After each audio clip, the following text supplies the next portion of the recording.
Hello everyone, आज crash course की third class है।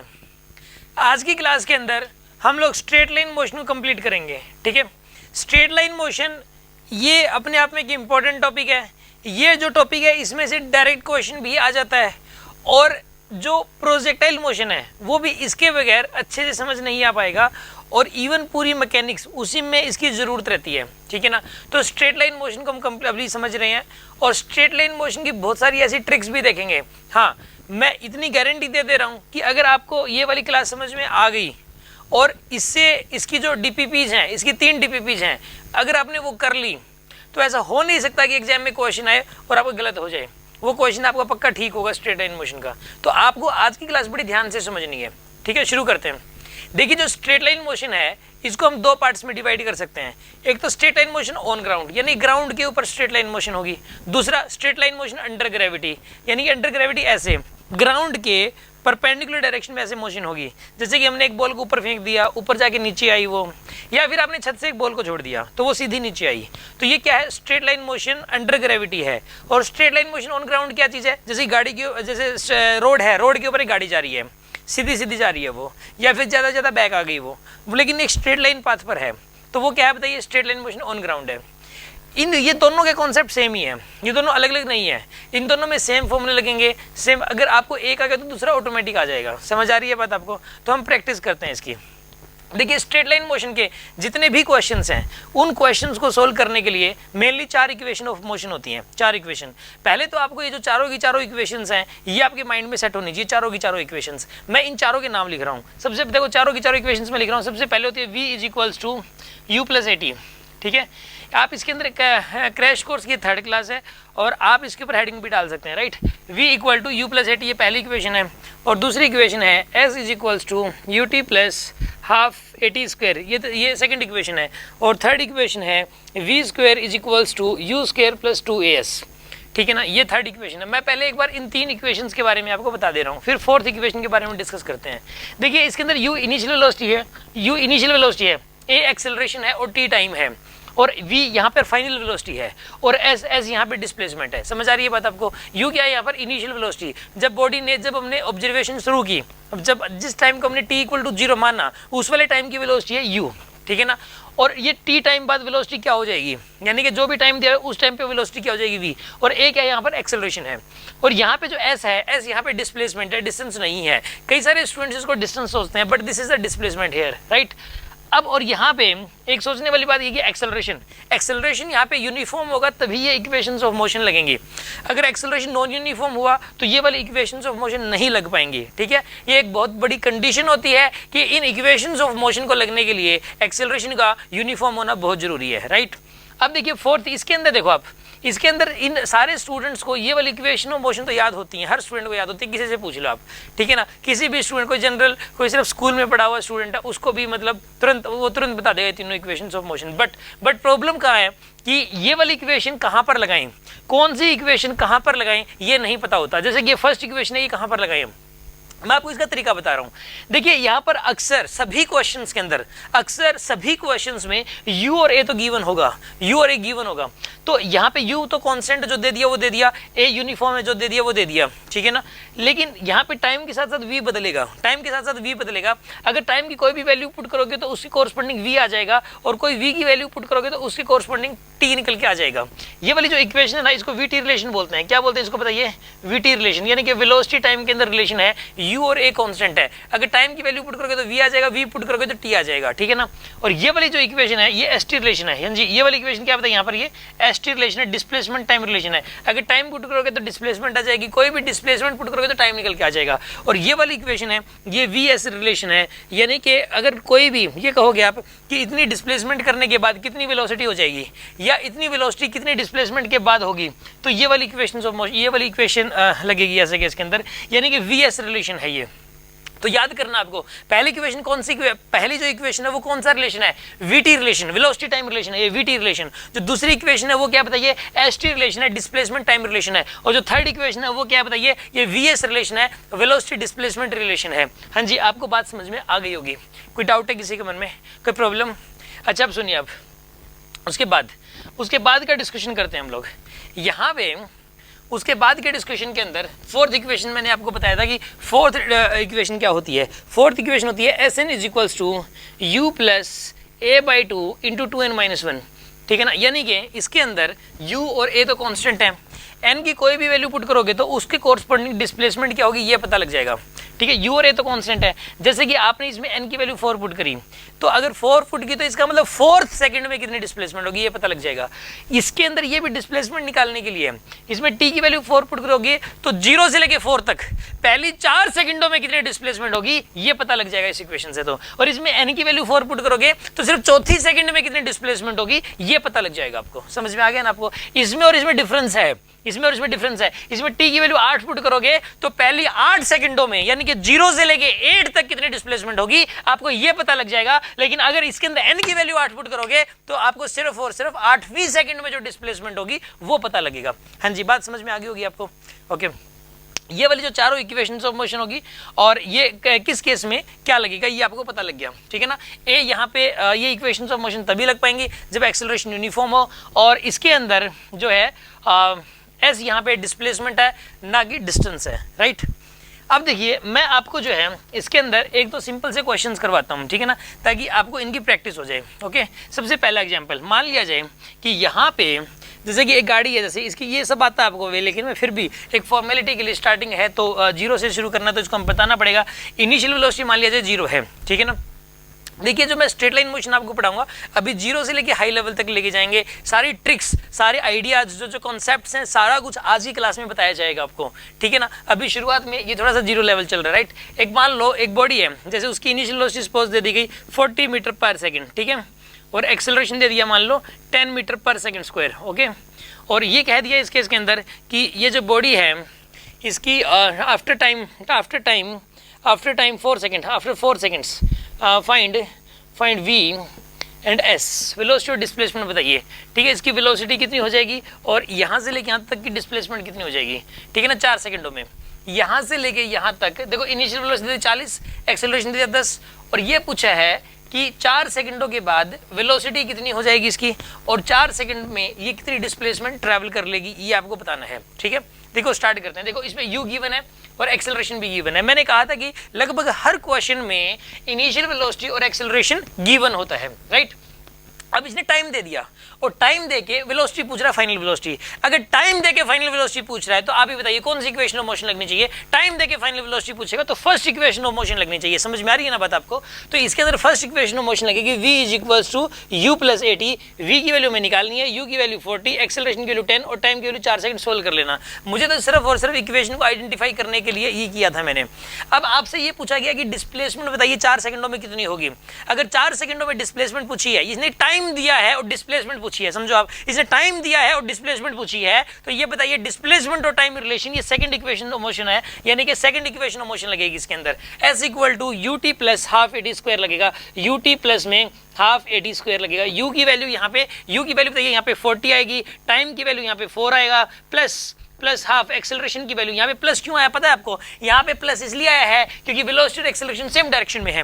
अगर वेलोसिटी और एक्सेलरेशन अपोजिट डायरेक्शन में हो तो यहाँ पे माइनस साइन आता है। याद रखिए आप कि इसके अंदर यहाँ पे इन तीनों इक्वेशंस ऑफ मोशन में यहाँ पे प्लस कब आता है बताइए? जब वेलोसिटी और एक्सेलरेशन दोनों सेम डायरेक्शन में हो, और अगर दोनों अपोजिट में हुए तो क्या आएगा यहाँ पे बताइए? माइनस साइन आएगा। समझ में आ रही है ना बात आपको? अगर मान लिया जाए एक बॉडी को मैंने ऊपर फेंका, एक बॉडी की मोशन ऊपर की तरफ हो रही है, तो ऐसे केस में वेलोसिटी तो ऊपर की तरफ है लेकिन एक्सेलरेशन ड्यू टू ग्रेविटी नीचे की तरफ है, तो इस केस के अंदर यहाँ पे नेगेटिव साइन आ जाएगा। फॉर्मूले में ही नेगेटिव मत पुट करना, न्यूमेरिकल वैल्यू पुट करते वक्त यहाँ पे नेगेटिव पुट कर देना, ठीक है। जी की जो वैल्यू एक्सेलरेशन की वैल्यू नेगेटिव हो जाएगी। समझ में आ रहा है ना आपको? अगर एक बॉडी नीचे की तरफ आ रही है, एक बॉडी को आपने ऊपर से छोड़ दिया, तो जब वो नीचे की तरफ आ रही है तो वेलोसिटी भी नीचे की तरफ और एक्सेलरेशन भी नीचे की तरफ, दोनों सेम डायरेक्शन में है। वेलोसिटी भी नीचे की तरफ, एक्सेलरेशन भी नीचे की तरफ, दोनों सेम डायरेक्शन में है, तो यहाँ पे ऐसे केस में पॉजिटिव साइन ही रहेगा, राइट। अब देखिए आप यहाँ पे इसके अंदर हाफ है, ए की वैल्यू क्या हो जाएगा यहाँ पे 10 और टाइम की वैल्यू 4, तो इसको सोल्व कर लीजिए, आपके पास आंसर निकल के आ जाएगा, ठीक है ना। तो इस प्रकार से आप क्वेश्चंस को सोल्व कर सकते हैं। समझ आ गई होगी बात आपको? जैसे कि मान लो मैं आपको एक क्वेश्चन और कराता हूँ। देखो आप मान लो कि यहाँ पे जो है ना, यहाँ पे गाड़ी है जैसे ये वाली, और इसकी इनिशियल वेलोसिटी सपोज दे दी 40 मीटर पर सेकंड और एक्सेलरेशन इस बार इस तरफ दे दिया 10 मीटर पर सेकंड स्क्वायर का, ठीक है, 10 मीटर पर सेकंड स्क्वायर का एक्सेलरेशन इस तरफ दे दिया, वेलोसिटी दे दी इस तरफ 40 और एक्सेलरेशन इस तरफ दे दिया 10 मीटर पर सेकंड स्क्वायर। और ये कहा इसने कि यहाँ पे इसकी जो वेलोसिटी है वो जीरो जाएगी कभी ना कभी, क्योंकि वेलोसिटी और एक्सेलरेशन के अपोजिट हैं। एक्सेलरेशन क्या करेगा, वेलोसिटी को घटाएगा यहाँ पे, क्योंकि अपोजिट में है ये। अगर वेलोसिटी की डायरेक्शन में होता है एक्सेलरेशन तो वेलोसिटी को बढ़ाता है वो, अगर एक्सेलरेशन वेलोसिटी की डायरेक्शन में हो तो वो वेलोसिटी को बढ़ाएगा, लेकिन अगर वेलोसिटी के अपोजिट में होता है एक्सेलरेशन तो वेलोसिटी को वो घटाएगा। तो इस केस के अंदर एक बात बताइए, यहाँ पे वेलोसिटी घटते घटते घटते घटते जीरो हो जाएगी। अब इसमें यह पूछा गया आपसे कि कितने टाइम बाद और कितने डिस्प्लेसमेंट ट्रेवल करने के बाद वेलोसिटी जीरो होगी। Find the time and displacement, find t and s when v equal to zero. जब वेलोसिटी की वैल्यू जीरो हो जाएगी तो कितना टाइम लगेगा और कितनी डिस्प्लेसमेंट होगी, ये क्वेश्चन आपसे पूछा गया है। तो हम कैसे करेंगे बताइए आप इस क्वेश्चन को सोल्व करने के लिए। अब एक काम करो, यहां से लेके यहां तक थर्ड इक्वेशन में मोशन लगा दो आप। देखिए थर्ड, क्योंकि देखो फाइनल वेलोसिटी दी है इसने, हाँ जी क्या दिया इसने, फाइनल वेलोसिटी इसने दी है और डिस्प्लेसमेंट आपसे पूछी है। इसने फाइनल वेलोसिटी देके डिस्प्लेसमेंट पूछ ली, तो ये बताइए फाइनल वेलोसिटी देके अगर डिस्प्लेसमेंट पूछ ली तो कौन सी इक्वेशन लिखनी चाहिए, थर्ड इक्वेशन लगनी चाहिए यहाँ पे, थर्ड इक्वेशन ऑफ मोशन। तो आप क्या करोगे, आप यहाँ पे v square is equal to U square plus 2s लगाएंगे और v की वैल्यू क्या पुट करोगे 0 और u की वैल्यू क्या पुट करोगे यहाँ पे 40 और यहाँ पे माइनस साइन लगेगा। माइनस साइन क्यों लगाया, क्योंकि एक्सेलरेशन जो है वो वेलोसिटी के अपोजिट है, एक्सेलरेशन जो है वेलोसिटी के अपोजिट है। तो यहाँ पे क्या लगाओगे बताइए, माइनस साइन लगाओगे। 2 इंटू में एक्सेलरेशन, एक्सेलरेशन की वैल्यू कितनी होगी यहाँ पे 10 और s की वैल्यू हमें निकालनी है। जब आप सोल्व करोगे तो आपके पास डिस्प्लेसमेंट निकल के आ जाएगी। अब सुनिए उसके बाद हमें निकालना क्या है, उसके बाद हमें निकालना था इसके अंदर टाइम निकालना था, टाइम। तो टाइम कैसे निकलेगा बताइए, v equal to U plus 80 से, v equal to U plus 80 से निकलेगा। v की वैल्यू 0, u की वैल्यू क्या पुट करोगे बताइए 40 और एक्सेलरेशन की वैल्यू क्या पुट करोगे बताइए यहाँ पे -10 पुट करोगे, इंटू में t करोगे और जब आप सोल्व करोगे तो आपके पास टाइम की वैल्यू निकल के आ जाएगी। हाँ जी आपको समझ में आ गया होगा, नोट कर लीजिए 30 सेकेंड्स आपको मिल रही है।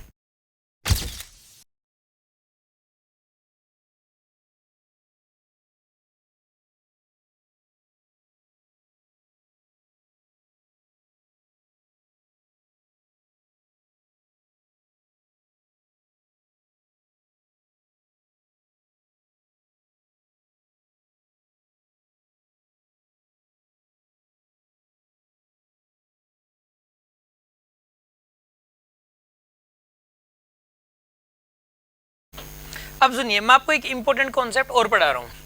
देखिए मान लो कि आपने क्या किया कि एक बॉल को ऊपर की तरफ फेंक दिया 40 मीटर पर सेकंड से, ठीक है मान लेते हैं एक बॉल को आपने ऊपर फेंका 40 मीटर पर सेकंड से, वो वाली बॉल ऊपर जाकर नीचे आएगी, राइट।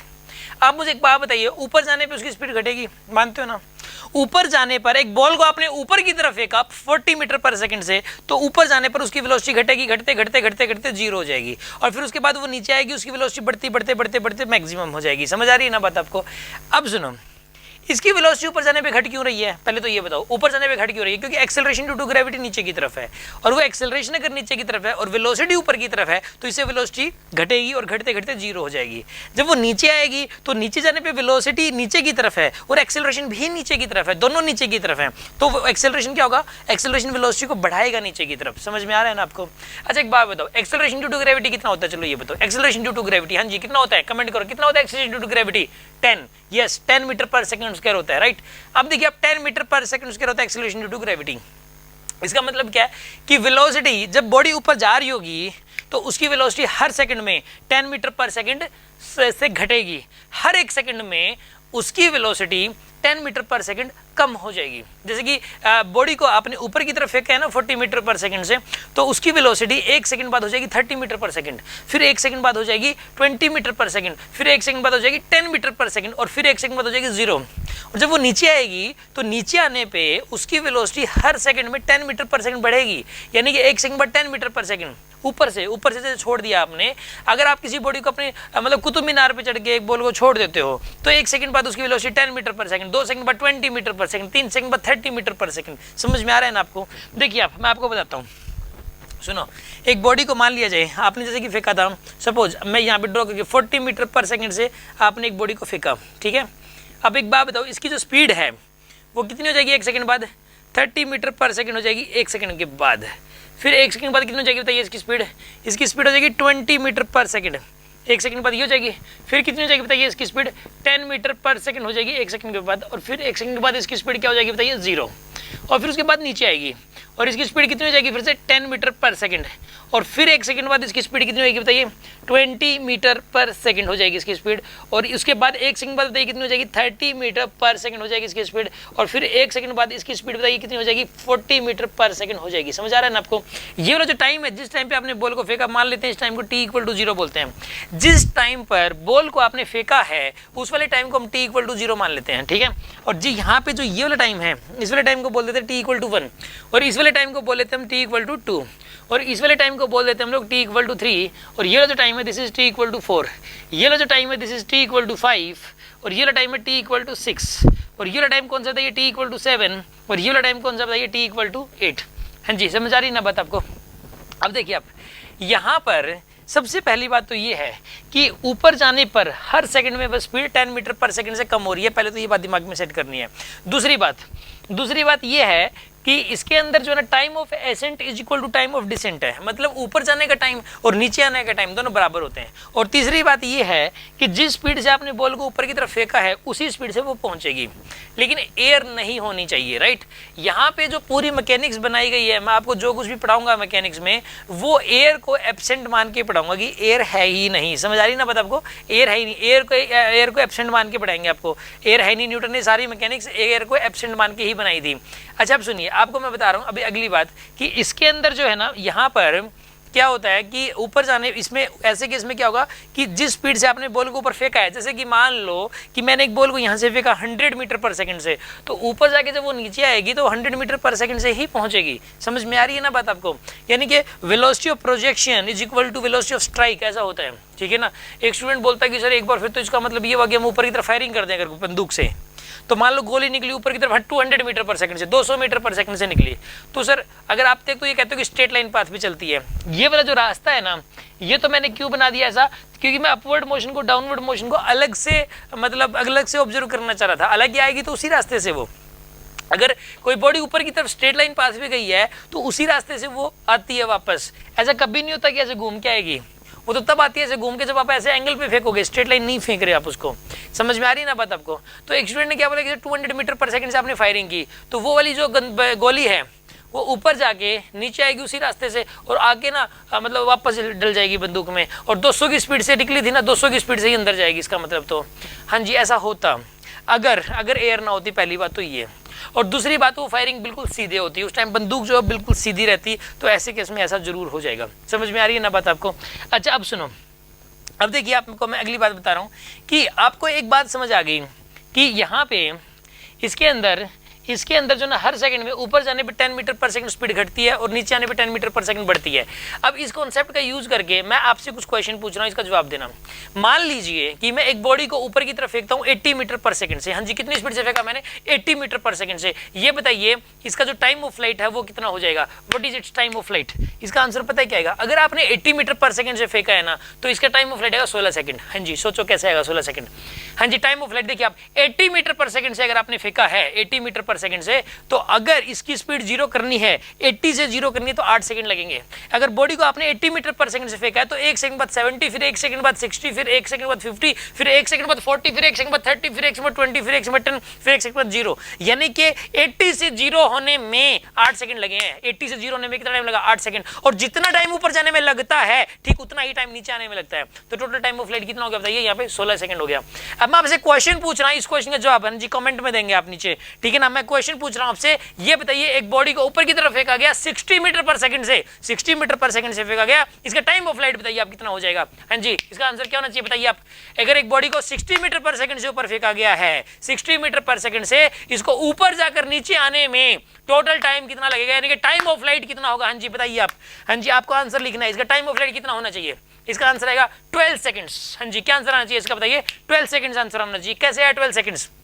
अगर आपने 60 मीटर पर सेकंड से फेंका है तो इसका मतलब क्या हुआ? 1 सेकंड बाद स्पीड कितनी हो जाएगी? 50, फिर 1 सेकंड बाद कितनी हो जाएगी? 40, फिर 1 सेकंड बाद 30, फिर 1 सेकंड बाद 20, फिर उसके बाद 10 और फिर उसके बाद 0। यानी कि 60 से 0 होने में कितना टाइम लगा? 6 सेकंड। और अगर 6 सेकंड लगे हैं तो 6 सेकंड ऊपर जाने में और 6 सेकंड नीचे आने में, टोटल टाइम ऑफ फ्लाइट इसका 12 सेकंड्स हो जाएगा। अच्छा एक बात बताइए, अगर मैं एक बॉडी को 100 मीटर पर सेकंड से ऊपर फेंक दूं और ये कहूं कि इसका टाइम ऑफ फ्लाइट कितना हो जाएगा, तो बताइए क्या आंसर होना चाहिए इसका? 100 मीटर पर सेकंड से ऊपर की तरफ फेंका फेंका है? हाँ जी, आंसर लिखिए आप इसका। एक बॉडी को देखते हैं कितने स्टूडेंट्स का आंसर आ चुका है इसके अंदर। एक बॉडी को 200 मीटर पर सेकंड से ऊपर फेंका, कितने से 100 से, सॉरी, एक बॉडी को कितने से ऊपर फेंका? 100 मीटर पर सेकंड से ऊपर फेंका है और ऊपर जाके वो बॉडी नीचे आई है। इसका टाइम ऑफ फ्लाइट बताना आपको कितना हो जाएगा? हाँ जी, अगर आपने बॉडी को 100 मीटर पर सेकंड से ऊपर फेंका है ना, तो इसका टाइम ऑफ फ्लाइट होगा 20 सेकंड्स। क्यों? क्योंकि 100 से 0 होने में, 100 से 0 होने में कितना टाइम लगेगा बताइए? 10 सेकंड्स, और 10 सेकंड्स नीचे आने में लगेगा, तो टोटल 20 सेकंड्स हो जाएगा। समझ में आ रहा है ना आपको? हम आपसे अगला क्वेश्चन पूछता हूं, इसका जवाब देना आप। अगर मैं आपको टाइम ऑफ फ्लाइट दे दूं, आपको मैं, अगर मैंने आपको टाइम ऑफ फ्लाइट दे दिया सपोज 10 सेकंड्स, एक बॉडी को ऊपर फेंका गया और इसका टाइम ऑफ फ्लाइट 10 सेकंड्स है, आपको यह बताना है इसके अंदर प्रोजेक्शन वेलोसिटी क्या थी। अगर टाइम ऑफ फ्लाइट दिया हुआ 10 सेकंड्स और आपको बताना क्या है प्रोजेक्शन वेलोसिटी कितनी थी। अगर 10 सेकंड्स अगर इसका टाइम ऑफ फ्लाइट है तो इसका मतलब क्या हुआ बताइए? इसका आंसर क्या होना चाहिए? चलो आप ही बताइए इसका आंसर क्या होना चाहिए। हाँ जी, आंसर टाइप करिए आप इसका। मैंने क्या बोला कि एक बॉडी का टाइम ऑफ फ्लाइट दे रखा है 10 सेकंड्स और आपको यह बताना है कि इसकी प्रोजेक्शन वेलोसिटी क्या थी। देखिए इसका आंसर मैं बताता हूं आपको। अगर 10 सेकंड्स है टाइम ऑफ फ्लाइट तो इसका मतलब क्या हुआ कि उसके अंदर उसको 5 सेकंड तो ऊपर जाने में लगे हैं। हाँ जी, ऊपर जाने में कितना टाइम लगा उसको? 5 सेकंड, और 5 सेकंड उसको नीचे आने में लगे हैं। 5 सेकंड उसको नीचे आने में लगे हैं, और 5 सेकंड अगर ऊपर जाने में लगे हैं तो इसका मतलब ये हुआ कि उसको जरूर 50 मीटर पर सेकंड से फेंका गया होगा। 50 मीटर पर सेकंड, तभी तो उसकी वेलोसिटी 5 सेकंड बाद 0 होगी, तभी तो 5 सेकंड बाद 0 होगी ना यार। तो कहने का मतलब ये हुआ कि उसकी प्रोजेक्शन वेलोसिटी होगी 50 मीटर पर सेकंड। अगर मैं आपको ये कह दूं कि एक बॉडी का टाइम ऑफ फ्लाइट है 6 सेकंड्स, हाँ जी, एक बॉडी का टाइम ऑफ फ्लाइट कितना है? 6 सेकंड। ये बताइए उसकी प्रोजेक्शन वेलोसिटी क्या होगी? उसकी प्रोजेक्शन वेलोसिटी, हाँ जी, आप आंसर बताइए इसका। एक बॉडी है, उसका टाइम ऑफ फ्लाइट कितना दे दिया मैंने? 6 सेकंड। टाइम ऑफ फ्लाइट कितना दिया मैंने? 6 सेकंड्स। और ये बताइए उसकी जो प्रोजेक्शन वेलोसिटी मैंने दी वो 30 मीटर पर सेकंड दिया, उसका आंसर मैंने बता दिया 30 मीटर पर सेकंड आएगा। 6 सेकंड अगर टाइम ऑफ फ्लाइट है तो इसका प्रोजेक्शन वेलोसिटी कितनी होगी? 30 मीटर पर सेकंड हो जाएगी। एक क्वेश्चन और, अगर टाइम ऑफ फ्लाइट है 14 सेकंड्स, टाइम ऑफ फ्लाइट है 14 सेकंड्स, प्रोजेक्शन वेलोसिटी बताइए, इसका आंसर होगा 70 मीटर पर सेकंड। क्योंकि 14 सेकंड्स का मतलब क्या है? 14 सेकंड मतलब 7 सेकंड्स ऊपर जाने के और 7 सेकंड नीचे आने के, और 7 सेकंड ऊपर जाने में लगे हैं। इसका मतलब क्या हुआ कि इसको 70 मीटर पर सेकंड से ऊपर की तरफ फेंका गया होगा। हाँ जी, समझ में आ गई होगी बात आपको क्या है। अब सुनिए अगला डिस्कशन। अभी मैं आपको अगला डिस्कशन करवा रहा हूँ। सबसे पहले तो आपको इसके अंदर क्या लिखने की जरूरत है कि अगर ड्यूरिंग अपवर्ड मोशन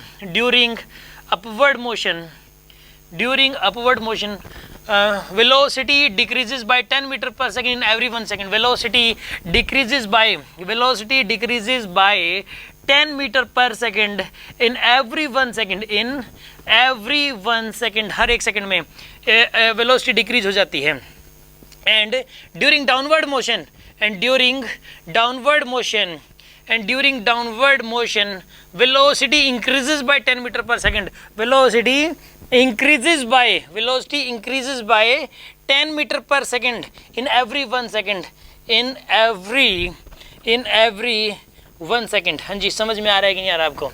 ये बात तो आपको समझ में आ गई। अगर अगली बात सुनो आप, इसके अंदर जितना टाइम ऊपर जाने में लगता है उतना ही टाइम नीचे आने में लगता है। यानी कि time of ascent is equal to time of descent. Time of ascent is always equals to time of ascent is equals to time of descent. Time of ascent और टाइम ऑफ डिसेंट हमेशा क्या होते हैं बताइए?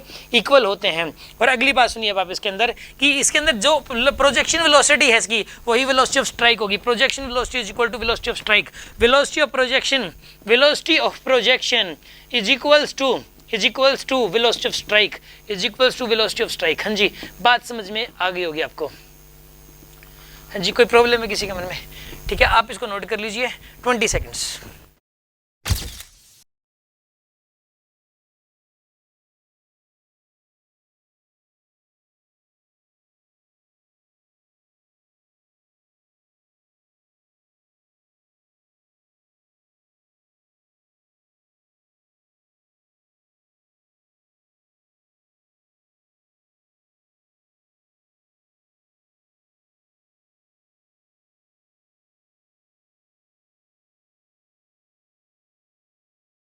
अभी देखिए अगला discussion करते हैं हम इसके अंदर।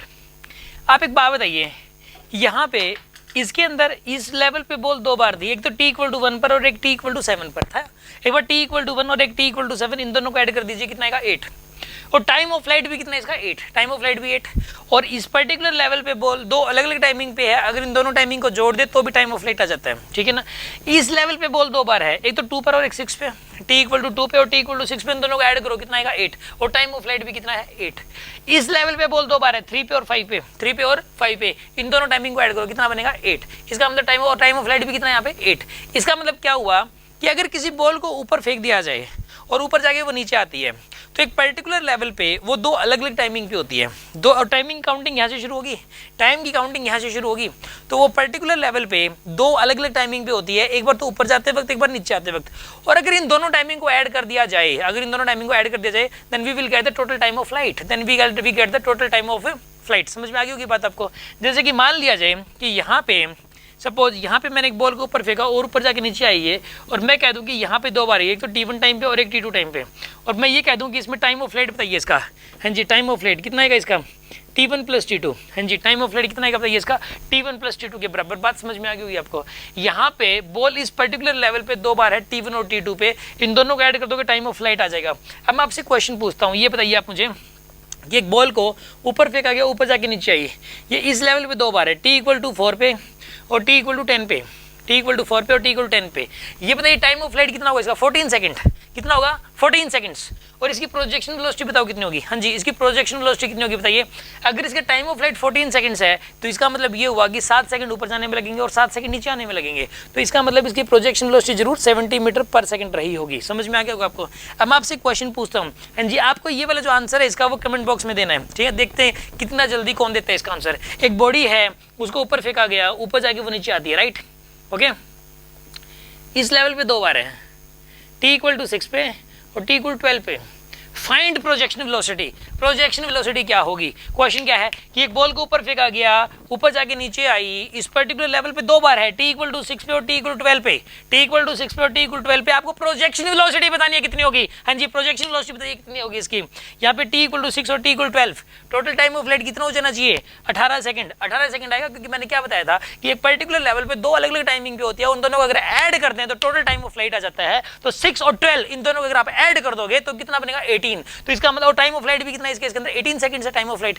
और 18 सेकंड अगर टाइम ऑफ फ्लाइट है, इसका मतलब 9 सेकंड ऊपर जाने में लगे होंगे और 9 सेकंड नीचे आने में लगे, और 9 सेकंड अगर ऊपर जाने में लगे हैं तो इसका मतलब बॉडी को कितने से फेंका गया होगा, 90 मीटर पर सेकंड से। हाँ जी, इसका जो प्रोजेक्शन वेलोसिटी आंसर कितना आएगा, 90 मीटर पर सेकंड।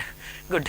इसके अंदर अब सुनो अगली बात मैं आपको बता रहा था। इसके अंदर अगर मान लो मैं आपको ये कह दूं कि एक बॉल को ऊपर फेंका गया, ऊपर जाके नीचे आई, इस बार मैंने इसकी प्रोजेक्शन वेलोसिटी दे दी आपको 60 मीटर पर सेकंड। हाँ जी, कितनी दे दी, 60 मीटर पर सेकंड, और T=3 पे यहाँ पर है। हाँ जी, T=3 पे यहाँ पर है, इस लेवल पे 60 मीटर पर सेकंड से बॉडी को ऊपर फेंका और T=3 पे इस लेवल पर है।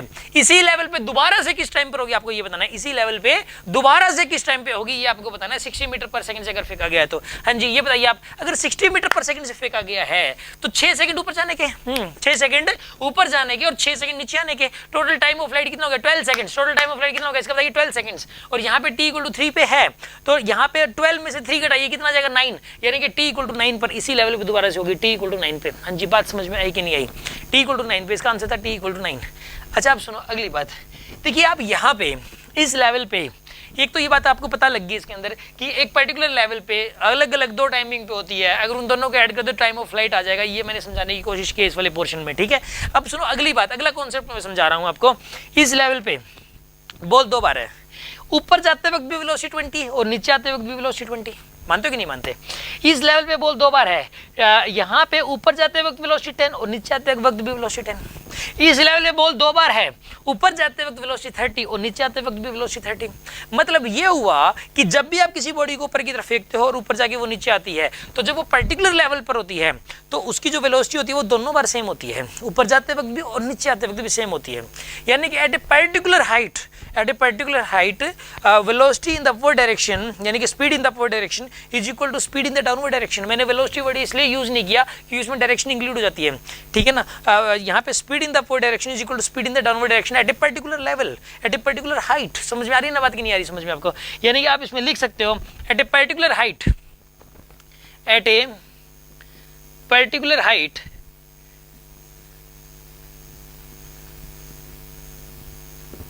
Speed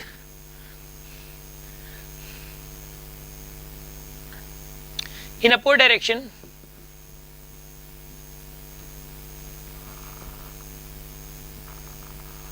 is equal to speed in downward direction। ठीक है, ये आपको समझ में आ गया होगा। हाँ जी, नोट कर लीजिए 20 सेकेंड्स।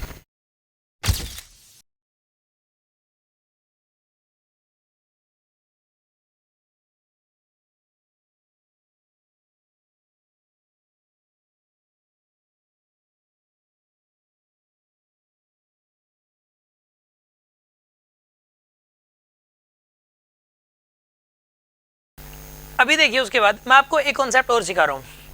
इसमें जो टाइम ऑफ फ्लाइट है ना वो निकालने का एक तरीका और होता है। इसमें टाइम ऑफ फ्लाइट निकालने का तरीका होता है 2u/g। ये टाइम ऑफ फ्लाइट निकालने का तरीका है इसका, T2u divided by g। u यहाँ पे प्रोजेक्शन वेलोसिटी है और g यहाँ पर एक्सेलरेशन ड्यू टू ग्रेविटी है, राइट। इसके अंदर जो है ना ये मैंने ये इसलिए बताया क्योंकि कई बार क्या होता है कि वेलोसिटी मान लो 40 दी, 42 दे दी, तो आप ये अप्लाई कर सकते हो सीधा, ठीक है ना, ये अप्लाई कर सकते हो। अक्सर वैसे तो क्या है कि उसको मतलब कैलकुलेशन की बजाय हमें मतलब जो ना फिजिक्स के अंदर आजकल जो क्वेश्चंस आने लग गए वो कैलकुलेटिव नहीं होते, वो कॉन्सेप्चुअल होते हैं, उसके अंदर बस कॉन्सेप्ट लगता है, ठीक है। अब मान लो देखो इसके अंदर ये वाला जो क्वेश्चन आप ये कर सकते हो, u की वैल्यू जैसे मान लो यहाँ पे 40 पुट करोगे, g की वैल्यू 10 पुट करोगे तो 2 × 40 डिवाइड बाई 10 8 सेकंड आ जाएगा, यहाँ से भी आंसर आता है, ठीक है ना। अगर मैंने जैसे आपको बोला कि एक बॉडी को 80 मीटर पर सेकंड से ऊपर फेंका गया तो आप इसका आंसर डायरेक्ट बता सकते हो, आंसर क्या आएगा इसका डायरेक्ट 16 सेकंड। लेकिन अगर आप इसमें u की जगह 80 पुट करोगे, g की वैल्यू 10 पुट करोगे तो टाइम ऑफ फ्लाइट कितना आ जाएगा आपके पास 16 सेकंड आ जाएगा निकल के। हाँ जी, बात समझ में आ गई होगी आपको।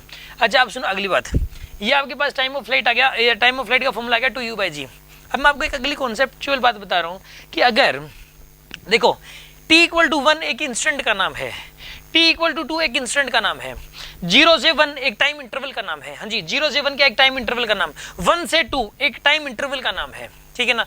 देखो टाइम इंस्टेंट में और टाइम इंटरवल में फर्क होता है। जैसे आपने मुझसे पूछा कि सर क्लास किस टाइम लगेगी, मैंने आपको बोला कि 11 बजे से लेकर 11:10 के बीच में लग सकती है। मैंने आपको इंटरवल दे दिया 11 बजे से लेकर 11:10 तक। अगर मैं आपको ये बोलता 11:13 और 19वीं सेकंड पे क्लास शुरू होगी तो वो एक टाइम इंस्टेंट है ऐसे केस में, वो क्या बताइए एक टाइम इंस्टेंट। फर्क है टाइम इंटरवल और टाइम इंस्टेंट और एक टाइम इंटरवल और टाइम इंस्टेंट में। इसी प्रकार से इंस्टेंटेनियस वेलोसिटी और एवरेज वेलोसिटी में फर्क है। अगर कोई ये कह दे कि यहाँ पर डाबड़ा चौक से लेकर बस स्टैंड तक जाना है, डाबड़ा चौक से लेकर बस स्टैंड तक जाना है, तो ऐसे केस के अंदर उसकी जो वेलोसिटी है गाड़ी की वो क्या रही।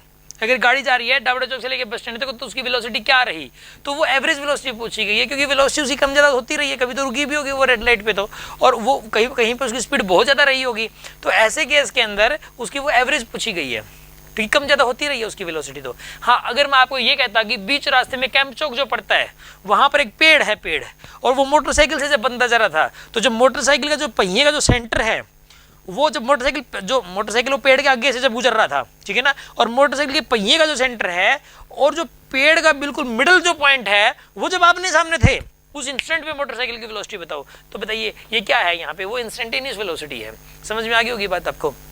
तो यहाँ पे ये एक इंस्टेंट है और जो टाइम इंटरवल होता है ना वो between the two time instants होता है। जैसे मैंने बोला 0 से 1 तो t = 0 t = 1, इसके बीच में जो टाइम गुजर गया दैट इज टाइम इंटरवल। तो 0 से लेके 1 तक जो टाइम गुजर गया इसको बोलते हैं फर्स्ट सेकंड। हाँ जी, फर्स्ट सेकंड क्या होता है, फर्स्ट सेकंड का मतलब होता है फर्स्ट सेकंड मतलब t = 0 से लेके t = 1। हाँ जी, फर्स्ट सेकंड का मतलब ये था t = 0 से 1। अच्छा दूसरी सेकंड का मतलब, हाँ जी इसका मतलब क्या होता है बताइए, t = 1 से लेकर t = 2। दूसरी सेकंड का मतलब ये होता है 1 से लेकर 2 तक जो भी टाइम लगेगा उसको दूसरी सेकंड बोलेंगे। थर्ड सेकंड का मतलब क्या होता है बताइए, थर्ड सेकंड का मतलब होता है t = 2 से लेके t = 3 तक। और कोई कहते हैं फोर्थ सेकंड का मतलब क्या होता है 3 से लेके 4 तक, यानी तो क्या फोर्थ सेकंड का मतलब क्या होता है यहाँ पे t = 3 से लेके t = 4, ये फोर्थ सेकंड है। हाँ जी, बात समझ में आ गई होगी आपको। अच्छा अब सुनो अगली बात, इसके अंदर अगर आपको कोई ये कह दें, इसके अंदर आपको कोई ये कह दें कि आप जो है ना यहाँ पर ये बताइए 0 से लेके 1 तक कितनी डिस्प्लेसमेंट हुई है, 0 से लेके 1 तक डिस्प्लेसमेंट कितनी हुई है, t = 0 से लेके t = 1 तक कितनी डिस्प्लेसमेंट हुई है, तो आप क्या करोगे, थर्ड इक्वेशन ऑफ मोशन लगाओगे, v² = u² + 2as, ये लगाओगे ना आप यहाँ पे।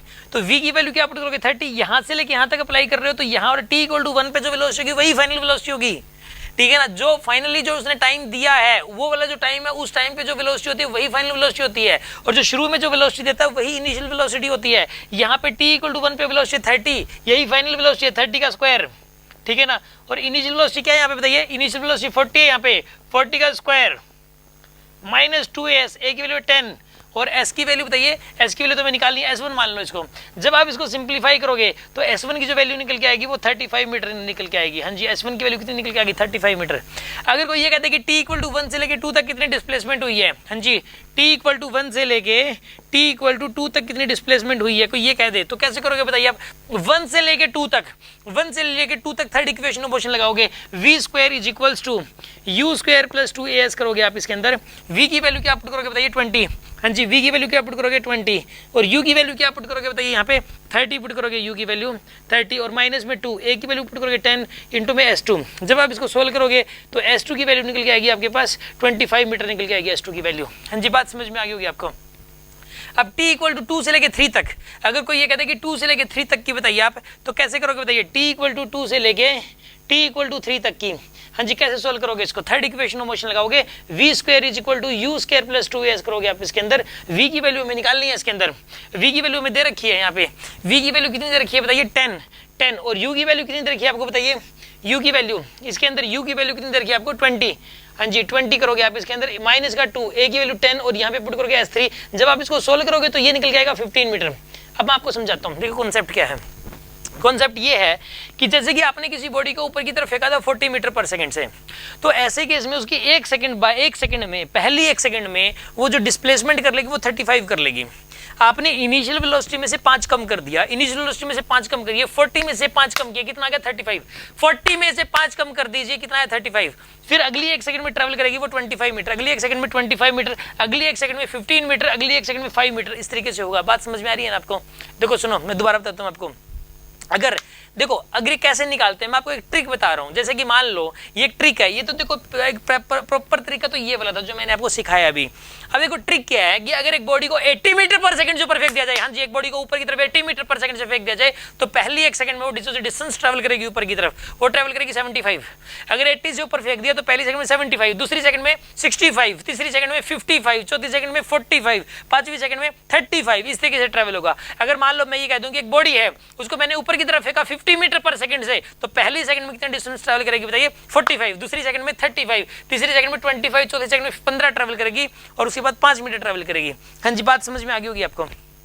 शुरू में क्या करना है, इनिशियल वेलोसिटी में से 5 घटाना है, इनिशियल वेलोसिटी में से 5 घटाओगे, उसके बाद 10-10 घटाते चले जाओगे। जैसे कि मान लो कि मैंने एक बॉडी को ऊपर फेंका 100 मीटर पर सेकंड से, कितने से 100 मीटर पर सेकंड से, तो पहली सेकंड में कितना डिस्टेंस ट्रैवल करेगी 95, दूसरी सेकंड में 85। अच्छा चलो मैं आपसे क्वेश्चन पूछता हूं, नीचे कमेंट बॉक्स में लिखना। एक बॉडी है, उसको ऊपर फेंका गया 70 मीटर पर सेकंड से, कितने से 70 मीटर पर सेकंड से, ये बताइए थर्ड सेकंड में कितना डिस्प्लेसमेंट ट्रैवल करेगी। एक बॉडी को 70 मीटर पर सेकंड से ऊपर फेंका गया 70 मीटर पर सेकंड से, थर्ड सेकंड में कितना डिस्प्लेसमेंट ट्रैवल करेगी बताइए आप। इसका आंसर कितना आएगा, हाँ जी कितना आंसर होना चाहिए। प्रोजेक्शन वेलोसिटी क्या है 75, थर्ड सेकंड में कितना डिस्प्लेसमेंट ट्रैवल करेगी। ये वाला जो क्वेश्चन है, इसका जो आंसर है वो निकालने के लिए हम फोर्थ इक्वेशन ऑफ मोशन का भी यूज कर सकते हैं। फोर्थ इक्वेशन ऑफ मोशन से भी आंसर आ जाएगा और इस ट्रिक से भी आ जाएगा। देखो आप ऐसे सोच सकते हो कि पहली सेकंड में मैंने कितने से फेंका था 70 से, और थर्ड सेकंड पूछा था, तो पहली सेकंड में ट्रैवल करेगी 65, दूसरी सेकंड में बोलो, दूसरी सेकंड में 55 और थर्ड सेकंड में 45, यानी कि 60 मीटर पर सेकंड से फेंका है तो तीसरी सेकंड में 45 मीटर पर सेकंड वो ट्रैवल करेगी। हाँ जी 45 मीटर ट्रैवल करेगी, वो 45 मीटर ट्रैवल करेगी। हाँ जी, कोई डाउट है किसी के मन में, कोई शक? तो इस प्रकार से जो है ना आप निकाल सकते हो, ठीक है। अभी देखिए आप, और ये फोर्थ इक्वेशन मोशन से भी हो जाएगा, फोर्थ इक्वेशन ऑफ मोशन से। ओके, तो आप देखो तरीका क्या है कि मान लो पहली सेकंड में S1 की डिस्प्लेसमेंट होती है, पहली सेकंड में S1, ठीक है ना। S1 की जो वैल्यू होती है वो इनिशियल वेलोसिटी में से 5 कम कर दो, और दूसरी सेकंड में मान लो S2 है, S2 क्या दूसरी सेकंड में, इसके लिए S1 में से 10 कम कर दो। और कोई कहते हैं थर्ड सेकंड में डिस्प्लेसमेंट मान लो S3 है, तो S3 की वैल्यू आएगी S2 में से 10 कम कर दीजिए, और फोर्थ सेकंड में कितनी डिस्प्लेसमेंट होगी S3 में से 10 कम कर दीजिए, ठीक है ना। इस तरीके से आप कर सकते हो। हाँ जी, बात समझ में आ गई होगी आपको, ठीक है। अब सुनो अगली बात, एक और अगली बात मैं और बता रहा हूं आपको कि एक बात बताइए, देखो इस बॉडी की मैक्सिमम हाइट निकालनी है, यहां से लेके मतलब जो है ना यहां तक मैक्सिमम हाइट निकालनी है कि इसकी मैक्सिमम हाइट क्या रही है, ठीक है ना। इसकी मैक्सिमम हाइट क्या रही है, यहां से लेके यहां तक ट्रैवल करने में इसने कितना डिस्टेंस ट्रैवल किया, इसको मैक्सिमम हाइट कहेंगे। बॉडी को ऊपर की तरफ फेंका गया, इसकी वेलोसिटी 0 होने तक इसने जो डिस्टेंस ट्रैवल कर लिया, यही है मैक्सिमम हाइट। मैक्सिमम हाइट कैसे निकालने, एक तरीका तो ये कि थर्ड इक्वेशन ऑफ मोशन लगा दो, यहां से लेके यहां तक थर्ड इक्वेशन ऑफ मोशन लगाओ, यहां से लेके यहां तक थर्ड इक्वेशन ऑफ मोशन लगाओगे, फाइनल वेलोसिटी पुट करोगे 0, इनिशियल वेलोसिटी पुट करोगे 40, तो थर्ड इक्वेशन ऑफ मोशन लगाओगे तो मैक्सिमम हाइट आ जाएगी तुरंत, ठीक है ना। v square is equal to U square plus 2as लगाओगे, v की वैल्यू 0, v की वैल्यू 0, u की वैल्यू कितनी बताइए यहाँ पे 40, u की वैल्यू 40, और फिर उसके बाद -2, a की वैल्यू 10 और इंटू में h मैक्स, इंटू में h, और सोल्व करोगे तो h की वैल्यू आ जाएगी यहाँ से 80 मीटर, यहाँ से h की वैल्यू 80, मैक्सिमम हाइट निकालने का तरीका एक तो ये है। एक आप सीधा फॉर्मूला लगा सकते हो u स्क्वायर बाई 2g, हाँ जी। एक तरीका होता है कि मैक्सिमम हाइट निकालने का फॉर्मूला होता है u स्क्वायर बाई 2g, या फिर वर्टिकल वेलोसिटी का स्क्वायर। देखो ऐसे याद रखो आप इसको, वर्टिकल वी वाई मतलब वर्टिकल वेलोसिटी का स्क्वायर डिवाइडेड बाई 2g, ऐसे याद रखो आप इसको। मैक्सिमम हाइट का फॉर्मूला है उसको इस फॉर्मेट में याद रखो। मैंने इसको अलग ये इंपॉर्टेंट है लेकिन इसको अलग से मतलब छोटी सी जगह में लिख दिया, बट ये इंपॉर्टेंट है, ठीक है ना। वी वाई का स्क्वायर बाई 2g होता है। देखो इसके अंदर यहाँ पे जैसे बॉल को 40 मीटर पर सेकंड से फेंका गया, वी वाई क्या वर्टिकल वेलोसिटी, वाई मतलब एलोंग वाई एक्सिस, ठीक है, वर्टिकली हो गया। वी वाई का मतलब वर्टिकल वेलोसिटी का स्क्वायर डिवाइड बाय 2g। यहाँ पे वर्टिकल वेलोसिटी कितनी है 40 है, वर्टिकल वेलोसिटी कितनी यहाँ पे 40 है, तो यहाँ पे वी वाई की जगह 40 पुट करो, 40 का स्क्वायर डिवाइडेड बाय 2 इंटू 10। जब आप सोल्व करोगे तो यहाँ से मैक्सिमम हाइट आ जाएगी और यहाँ से भी वही वाली मैक्सिमम हाइट आएगी। अगर मैं आपको ये कह दूँ कि एक बॉडी को 100 मीटर पर सेकंड से ऊपर फेंका गया, उसकी मैक्सिमम हाइट बताओ, तो 100 का स्क्वायर डिवाइडेड बाय 2 इंटू 10। जब आप इसको सोल्व करोगे तो आपके पास मैक्सिमम हाइट निकल के आ जाएगी। बात समझ में आ गई होगी आपको, हाँ जी। ये सब कुछ नोट कर लीजिए, 30 सेकंड्स आपको मिल रहे हैं।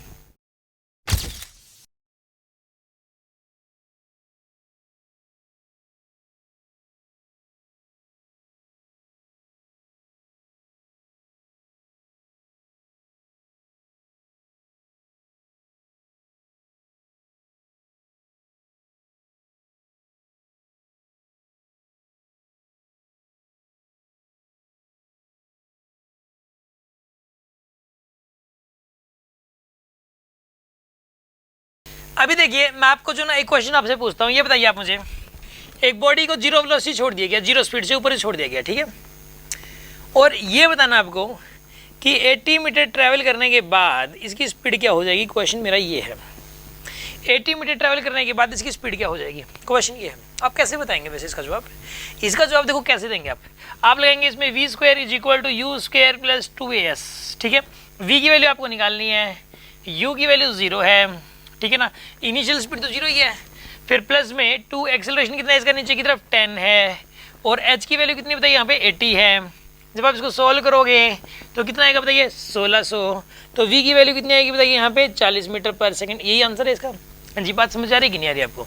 जैसे मान लो मैं आपको ये कहूँगी एक बॉडी को 0 स्पीड से छोड़ दिया, ये बताना आपको 180 मीटर ट्रैवल करने के बाद इसकी स्पीड क्या हो जाएगी, इसकी स्पीड क्या हो जाएगी 180 मीटर ट्रैवल करने के बाद। क्वेश्चन ये है। हाँ जी, कैसे जवाब दोगे बताइए इसका? इसका जवाब दोगे आप थर्ड इक्वेशन ऑफ मोशन से, V square is equal to U square plus 2as से। समझ आ रही ना बात आपको? इसी से दोगे आप। v की वैल्यू आपको निकालनी है इसके अंदर, u की वैल्यू 0 है, एक्सेलरेशन की वैल्यू 10 है, और s की वैल्यू यहाँ पे 180 है। तो बताइए v स्क्वायर की वैल्यू कितनी आएगी यहाँ पे 3600, तो v की वैल्यू कितनी आएगी बताइए यहाँ पे 60 मीटर पर सेकंड। समझ आ रहा है ना आपको? तो इसका ना सीधा एक ट्रिक सुनो आप। अगर मान लो कि अगर एक बॉडी को 0 स्पीड से छोड़ दिया जाए तो h डिस्टेंस ट्रैवल करने के बाद उसकी वेलोसिटी हो जाती है √2gh। ये सीधा ये रिजल्ट माइंड में सेट कर लो। ये पता तो कईयों को होता है, बट ये एकदम से अप्लाई कैसे करें ये नहीं पता लग पाता, कि ये याद ही नहीं रहती कंडीशन की। इसके लिए इनिशियल वेलोसिटी 0 होना जरूरी है, ठीक है। ऊपर से अगर किसी बॉडी को छोड़ दिया जाए, अगर किसी बॉडी को ऊपर से छोड़ दिया जाए 0 स्पीड से, तो एज डिस्टेंस ट्रेवल करने के बाद एज डिस्टेंस ट्रेवल करने के बाद उसकी जो वेलोसिटी हो जाती है वो √2gh के बराबर हो जाती है। समझ आ रही है ना बात आपको? अगर किसी बॉडी को 0 स्पीड से छोड़ दिया तो एज डिस्टेंस ट्रेवल करने के बाद उसकी वेलोसिटी कितनी हो जाती है बताइए √2gh के बराबर। यहाँ पे जो ना ये वाला जो क्वेश्चन तुरंत हो जाएगा इससे। अगर ये वाला क्वेश्चन सोल्व करना है 2 × g 10 की h की वैल्यू क्या पुट करनी है आपको 80। जब आप इसको सोल्व करेंगे तो हाँ जी सीधा 40 आ गया, ठीक है ना। थर्ड इक्वेशन ऑफ मोशन लगाने की जरूरत ही नहीं पड़ी। और ये वाली जो ट्रिक है ये खुद भी थर्ड इक्वेशन ऑफ मोशन से ही आई है, ठीक है ना। समझ आ रही ना बात आपको? इसके अंदर बताइए √2gh, g की वैल्यू कितनी हो जाएगी 10, h की वैल्यू कितनी हो जाएगी 180। सोल्व कर लो, कितना आएगा यहाँ पे डायरेक्ट ही आ जाएगा 3600 का अंडरूट, यानी कि 60 आ गया आपके पास। बात समझ में आ रही ना? सेम आएगा। तो कहने का मतलब आपको ये रिजल्ट याद रखना है कि when a body is released from 0 velocity, then after traveling h distance its velocity will be equal to √2gh। ये रिजल्ट आप लिख लीजिए। when a body, हाँ जी मैं ये रिजल्ट लिख रहा हूँ, when a body is released from a height from a height, then its velocity after traveling h distance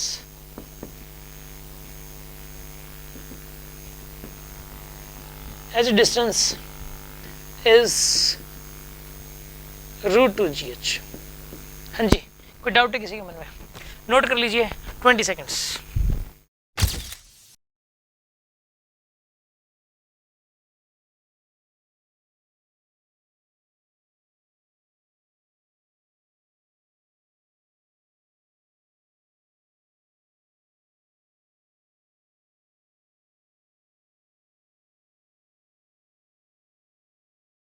अभी मैं आपको एक क्वेश्चन दे रहा हूँ, ये क्वेश्चन करके दिखाना आप। एक बॉल को जो है ना जीरो स्पीड छोड़ दिया, हाँ जी। A ball is reach from with zero velocity, h distance travel करने के बाद इसकी वेलोसिटी v1, ठीक है ना। अगली एच डिस्टेंस ट्रैवल करने के बाद इसकी वेलोसिटी v2 है, और अगली एच डिस्टेंस ट्रैवल करने के बाद इसकी वेलोसिटी v3 है, ठीक है ना। एक बॉडी को जो है ना वो जीरो वेलोसिटी छोड़ा है, कितनी वेलोसिटी से? जीरो वेलोसिटी से। एच डिस्टेंस ट्रैवल करने के बाद वेलोसिटी v1, अगली एच डिस्टेंस ट्रैवल करने के बाद v2, और अगली एच डिस्टेंस ट्रैवल करने के बाद वेलोसिटी क्या है? v3, ठीक है। आपको ये बताना है कि v1 ratio v2 ratio v3 की वैल्यू आपको बतानी है, ठीक है ना।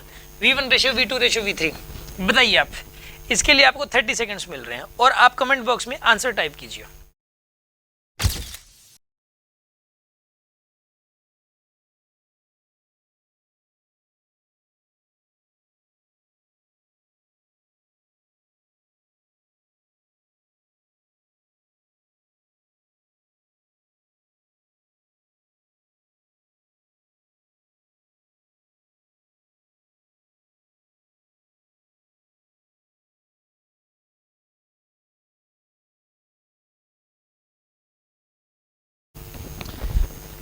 देखिए तो कैसे करेंगे, देखिए आप यहाँ पे इसके अंदर क्या करेंगे, यहाँ पे v1 की वैल्यू निकालनी है आपको।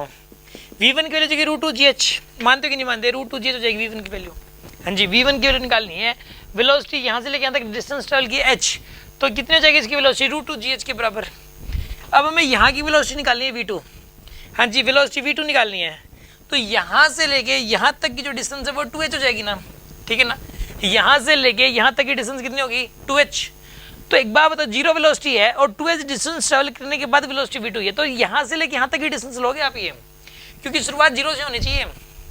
यहाँ की वेलोसिटी निकालनी है ना, तो जहाँ से शुरुआत जीरो से हुई थी वहाँ से लेके यहाँ तक की डिस्टेंस लेनी पड़ेगी आपको। तो यहाँ पे √2g इंटू में 2h, ठीक है ना।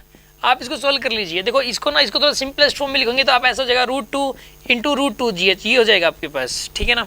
फिर v3 की वैल्यू लिखनी है आपको, हाँ जी, v3 की वैल्यू लिखनी है। तो यहाँ से लेके यहाँ तक की डिस्टेंस लोगे, क्योंकि शुरुआत जीरो की तो यहाँ से हुई थी ना, तो यहाँ से लेके यहाँ तक की डिस्टेंस 3h है, तो 2g इंटू में 3h।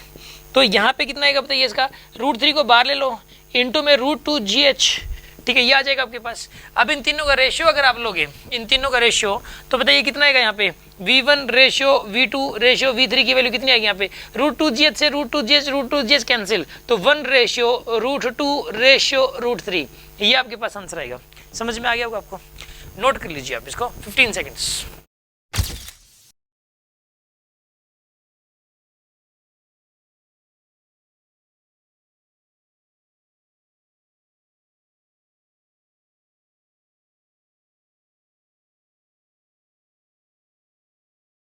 हाँ जी, अगला डिस्कशन। आप मुझे पहले क्वेश्चन करके दिखाइए। एक बॉल को जीरो वेलोसिटी छोड़ दिया, ये बताना आपको 125 मीटर ट्रैवल करने में, 125 मीटर ट्रैवल करने में कितना टाइम लगेगा। क्वेश्चन ये है, what is the time taken by body to travel 125 metre if it is released with zero velocity from some height. किसी हाइट से जीरो वेलोसिटी छोड़ दिया तो पहले 125 मीटर ट्रैवल करने में टाइम कितना लगेगा। तो ये वाला जो क्वेश्चन आप कैसे करेंगे, वैसे कोई भी स्टूडेंट कैसे करेगा इसको? s equal to ut plus half at square लगाएगा, वो ut plus half at square, यहाँ से टाइम की वैल्यू आ जाएगी। s की वैल्यू बताइए 125 है, u की वैल्यू कितनी है? 0, और तो टाइम ये u t 0 ही हो जाएगा। हाफ एक्सेलरेशन, एक्सेलरेशन कितना था यहाँ पे 10, और टाइम तो यहाँ पे निकालना है यहाँ से लेके यहाँ तक का टाइम टी स्क्वायर। तो यहाँ पे क्या लिखोगे बताइए, 125 इज इक्वल्स टू 5t² लिखोगे तो t² की वैल्यू कितनी आएगी बताइए यहाँ पे 25 आएगी, और टाइम की वैल्यू कितनी आएगी यहाँ बताइए यहाँ पे 5 सेकंड आ जाएगी टाइम की वैल्यू। समझ आ रही है पता आपको, यहाँ से लेके यहाँ तक का टाइम 5 सेकंड आ जाएगा। अच्छा आप सुनो, मान लो कोई ये कहता है कि एक बॉडी को 0 स्पीड से छोड़ दिया और पहले 180 मीटर ट्रैवल करने में कितना टाइम लगेगा, what is the time taken by the body to travel 180 metre. तो क्या करोगे बताइए इसमें, फिर से s equal to U T plus half A T square लगाएंगे आप, s equal to U T plus half A T square. u की वैल्यू बताइए 0, एक्सेलरेशन हाफ, एक्सेलरेशन की वैल्यू 10, और टाइम की वैल्यू आपको निकालनी है, और s की वैल्यू बताइए कितनी यहाँ पे 180 है। जब आप इसको सोल्व करोगे तो टाइम की वैल्यू यहाँ से 6 सेकंड निकल के आएगी। अब मैं आपको एक सीधा एक ट्रिक बताता हूँ इसके अंदर, ठीक है ना, सीधा एक ट्रिक बता रहा हूँ कि अगर मान लिया जाए कि अगर एक बॉडी को 0 स्पीड से छोड़ दिया जाए और कोई ये कह दे कि h डिस्टेंस ट्रैवल करने में कितना टाइम लगेगा, तो टाइम का जो इसके अंदर आंसर आएगा वो होगा √2h/g, पूरे का अंडर रूट है ये, √2h/g यू का फॉर्मूला √2h/g, ये आपको माइंड में सेट करना है, √2h/g, ठीक है ना। इससे जो है ना, मतलब इससे ये वाले क्वेश्चन बहुत फास्ट हो जाएंगे। देखिए अब, और ये वाला जो फॉर्मूला ये भी सेकंड इक्वेशन ऑफ मोशन से ही निकल के आया है, लेकिन इसके लिए कंडीशन क्या है कि बॉडी को पहले 0 वेलोसिटी से छोड़ना पड़ेगा। हाँ जी, कितनी वेलोसिटी छोड़ना पड़ेगा, 0 वेलोसिटी से। तो एज डिस्टेंस ट्रैवल करने में जो टाइम लगेगा वो इतना टाइम लगेगा √2h/g। तो आप एक काम करो इसके अंदर, इसको सोल्व करने के लिए, हाँ जी, टाइम निकालो √2h/g। एच की वैल्यू क्या पुट करोगे बताइए इसके अंदर, 125 डिवाइड बाई में 10, हाँ जी, सोल्व करो कितना आएगा यहाँ पर, ये 5 सेकंड निकल के आ जाएगा। और यहाँ पे ये वाला जो फॉर्मूला है, इसको ये वाला निकालने के लिए आप फॉर्मूला लगाइए √2h/g, एच की वैल्यू 180 डिवाइड बाई 10, तो बताइए कितना आंसर आएगा इसका, 6 सेकंड आंसर आ जाएगा। समझ में आ रही है ना बात आपको। तो याद रखिए, आप किसी भी बॉडी को अगर 0 वेलोसिटी छोड़ दिया जाए तो ऐसे केस में एच डिस्टेंस ट्रैवल करने में जो टाइम लगता है वो लगता है √2h/g। इसको आप लिख भी लीजिए आप, ठीक है ना, इसको मैं लिख देता हूँ। When a body is released with zero velocity, then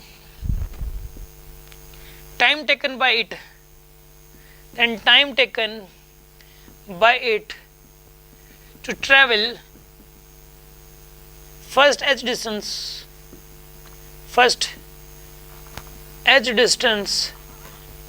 is √2h/g। ये रिजल्ट आपको माइंड में सेट करना है, ठीक है, नोट कर लीजिए 15 सेकेंड्स।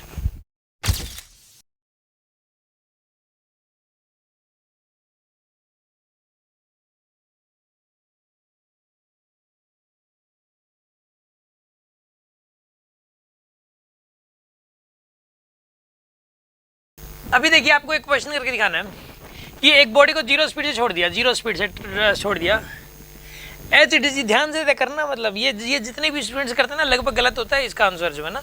आप क्या करें, चलो इसका आंसर टाइप करें, देखते हैं, लेकिन इसमें आप बड़ा ध्यान से करने की कोशिश करें। मैं पहले बता दे रहा हूँ गलती होने के चांसेस हैं।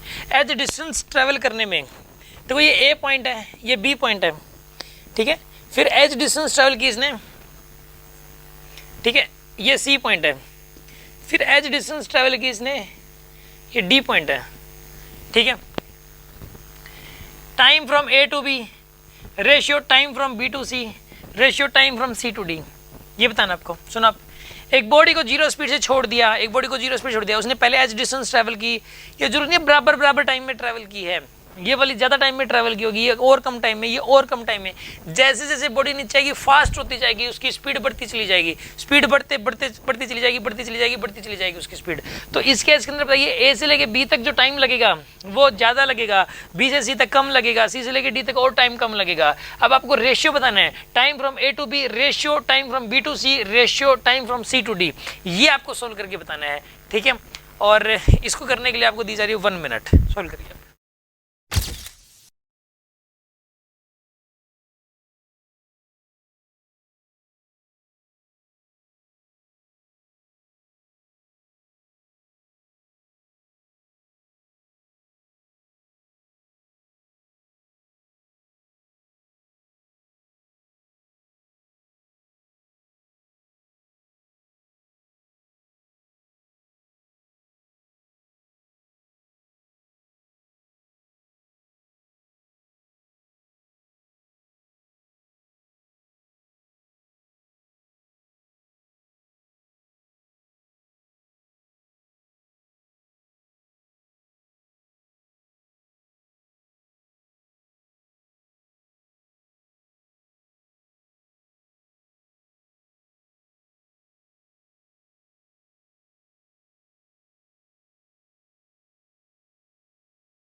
हाँ जी, अभी देखिए आप, अभी कैसे करना है इसको देखो, मैं करके दिखाता हूँ, आपने इसको कर लिया होगा।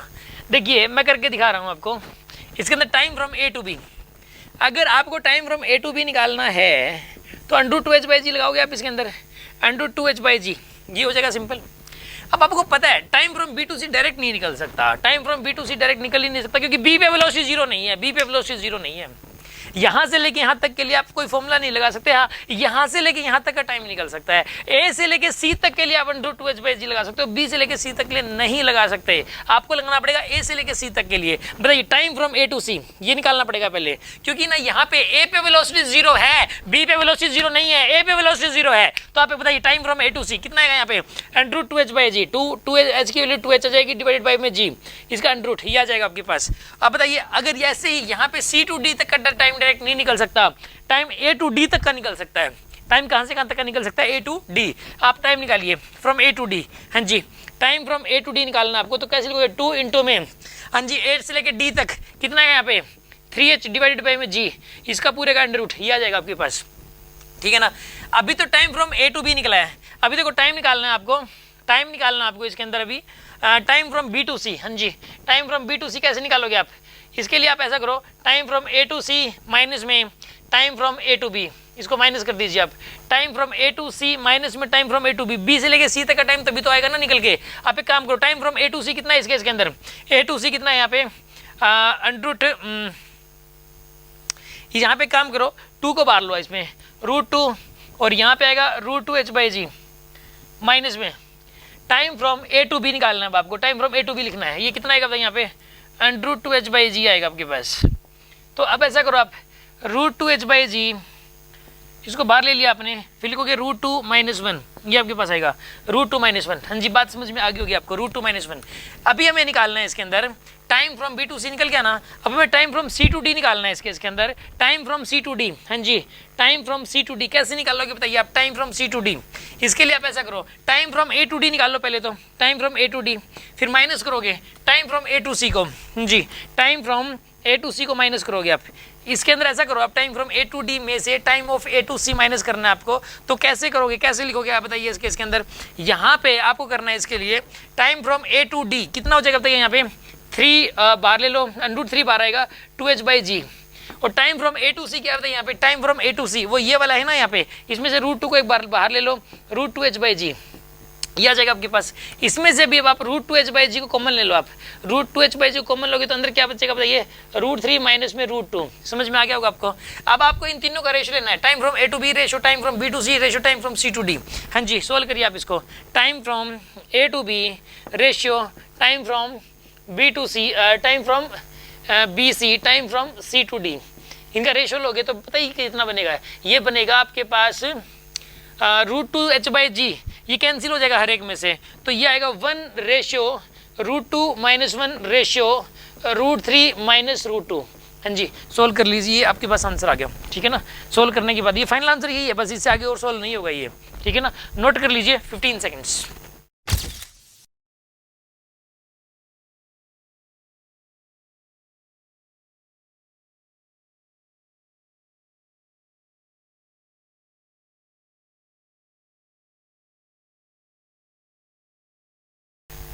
अभी देखिए एक अगला कॉन्सेप्ट आपको बता रहे हैं।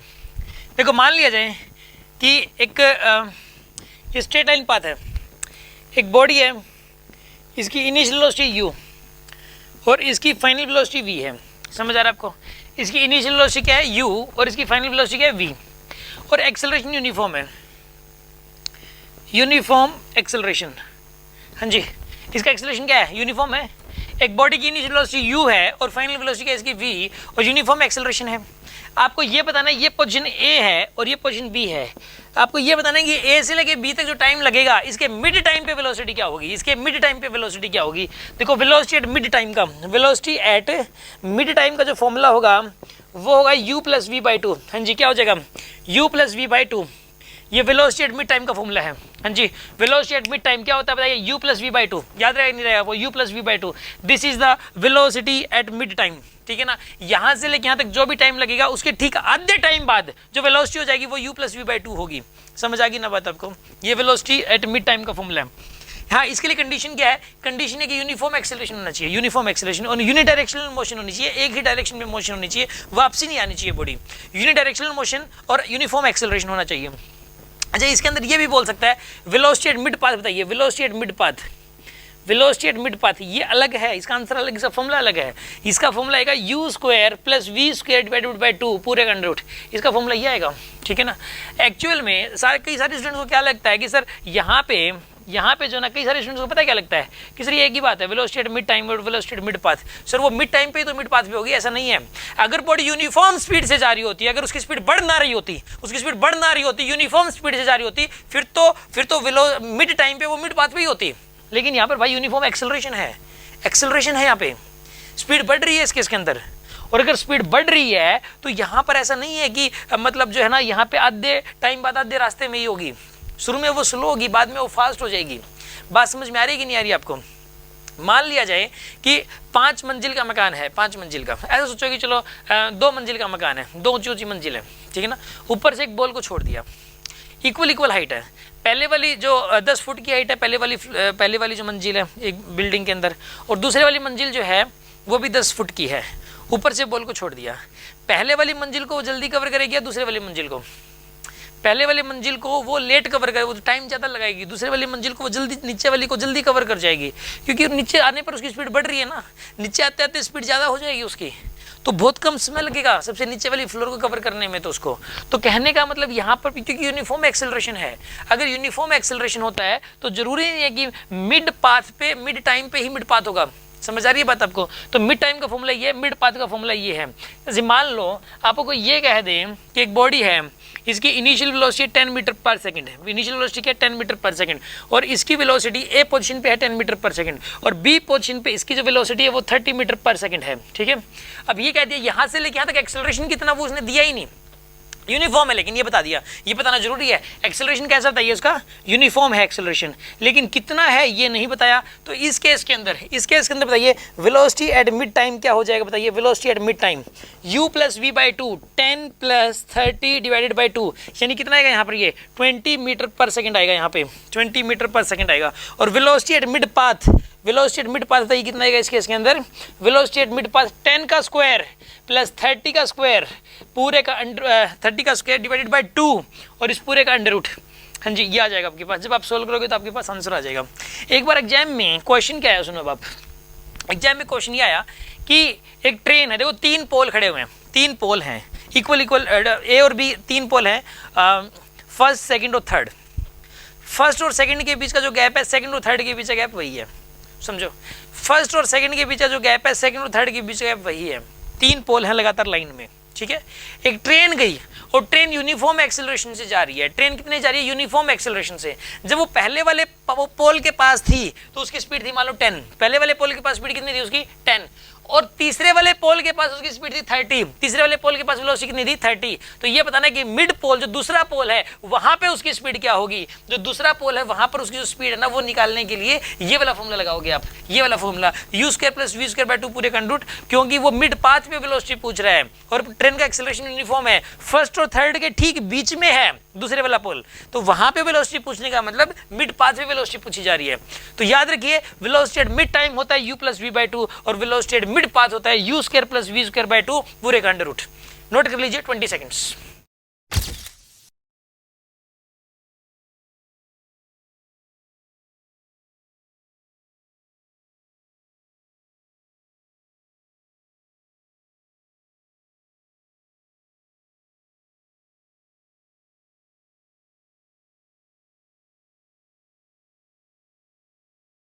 अभी देखिए उसके बाद एक नेक्स्ट कॉन्सेप्ट देखियो, देखो यहाँ पे एक गैलीलियो था, गैलीलियो ने एक बात कही कि चाहे एक हल्की चीज हो चाहे एक भारी, दो चीजें, एक हल्की और एक भारी है, दोनों को सेम हाइट से छोड़ दिया, एक हल्की और एक भारी है, दोनों को सेम हाइट से छोड़ दिया, ये बताइए ग्राउंड तक पहले कौन सी पहुंचेगी? क्वेश्चन ये है, एक हल्की और एक भारी ग्राउंड तक पहले कौन सी पहुंचेगी? आपको सर तो नॉर्मल सी है सर, भारी वाली पहले पहुंचेगी, लेकिन नहीं, गैलीलियो ने बोला कि नहीं ऐसा नहीं होता, दोनों इकट्ठी पहुंचेंगे, ठीक है ना। गैलीलियो ने क्या कहा? दोनों इकट्ठे पहुंचेगी। बाद में न्यूटन ने भी यही कहा कि अगर एक बॉडी हल्की और एक भारी दोनों इकट्ठे पहुंचेंगे। आप सर नहीं सर, फिर तो मैंने फेल कर दिया सर, न्यूटन की जो बात है उसको फेल कर दिया। मैं करके दिखाता हूँ सर एक्सपेरिमेंट। ये देखिए आप यहाँ पे जो है ना, ये तो एक पेज है सर, और ये देखो सर आप कह रहे हो इकट्ठे पहुंचेगी ग्राउंड तक।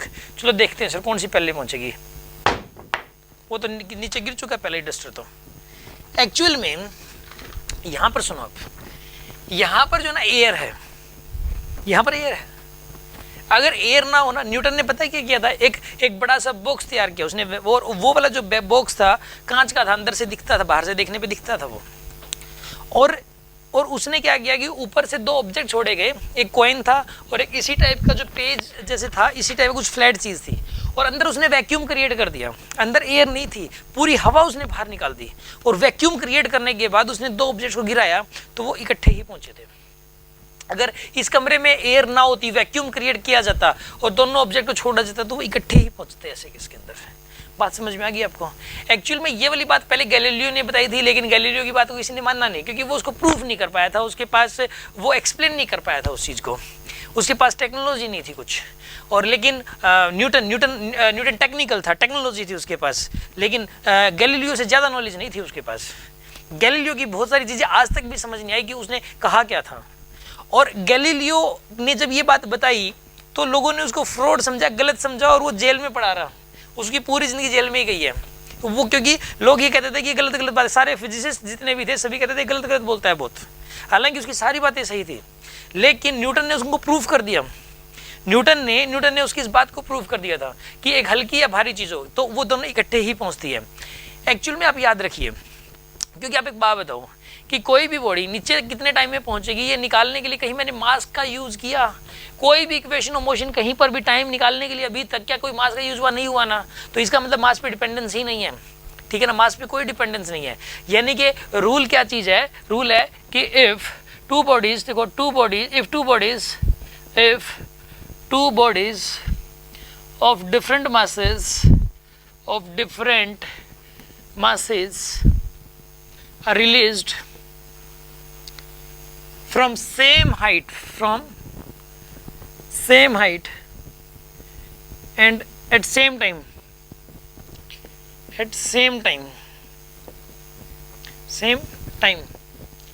then they reach the ground, in same time interval। Same time पे छोड़ने की जरूरत नहीं, अलग अलग टाइम पे छोड़ दो, टाइम इंटरवल काउंट कर रहे हैं हम तो कि टोटल नीचे आने में कितना टाइम लगा, ठीक है ना। तो ग्राउंड तक वो इकट्ठे ही पहुंचेंगे। हाँ जी, ये वाली बात आपको समझ में आ गई होगी, आपको नोट कर लीजिए 15 सेकेंड्स।